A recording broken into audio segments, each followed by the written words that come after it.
Hello guys, welcome to the Wars and Weapons channel. In my last video, if you remember, I talked about the rest of the Second Crusade, and I told you that there were two armies of 15,000 French warriors under the command of Louis VII of France, and 20,000 German crusaders under the command of Conrad III, leaving to take back the county of Edessa and help Jocelyn II. But they actually got ambushed and were defeated and were forced to retreat to Jerusalem in order to regain their strength, but were actually participated in an ill-advised attack on Damascus, which ended in their defeat, and they were forced to retreat back to their own lands. Now, in this video, we're going to take a look at some other fronts within the battle. There weren't only fronts in Jerusalem, Damascus, and the Sultanate of Rome where the two armies were ambushed. The county of Edessa, Jocelyn II, if you remember, I said that not the entirety of the county of Edessa was captured by the Muslims.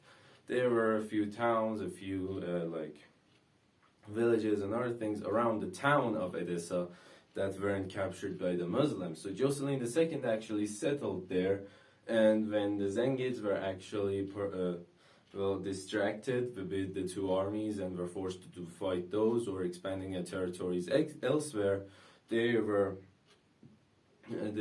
Jocelyn II took the opportunity and went on and actually managed to take back the town of Edessa and actually besiege the citadel that's guarding the city. Now, this act was actually followed by the assassination and murder of Emad-ud-Din Zanki, making things far easier for Jocelyn II to take back the whole county of Edessa.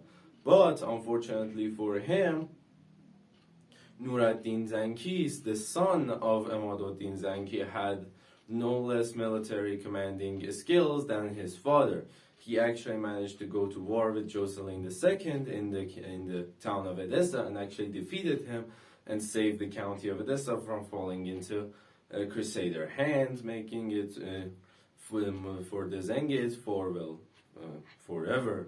And now that they could no longer do anything within the levian or the regions around it in the Crusader states or anything, they had to retreat and rethink their strategy. But even though the Crusades ended at a major Muslim victory in the Levian, the Middle East, and Turkey, there were some minor victories for the Crusaders, such as Lisbon at the time was also under the control of the Seljuk Turks under one of their emirates that was controlling the town. So actually German, English, and one Crusaders once went to Britain, and from there they got themselves a few boats. They gathered a small force of around 15,000, I think, and they were supposed to go to the Holy Lands, but did not go to the Holy Lands. Instead, they actually stopped by at, if you guessed it right, the peninsula.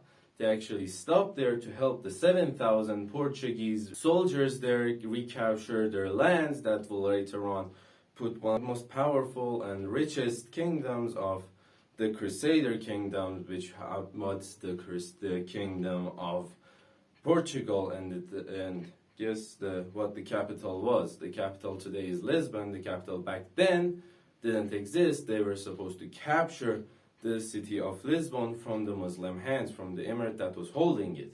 So they actually stood there and helped the Portuguese. The city fell into their hands around 17 weeks of siege, and the citizens were hungry, the soldiers were hungry, and after some time, the main cause of surrender was hunger. So the citizens were angry. They were pushing soldiers to surrender. What do you want from us? What did we ever do to you?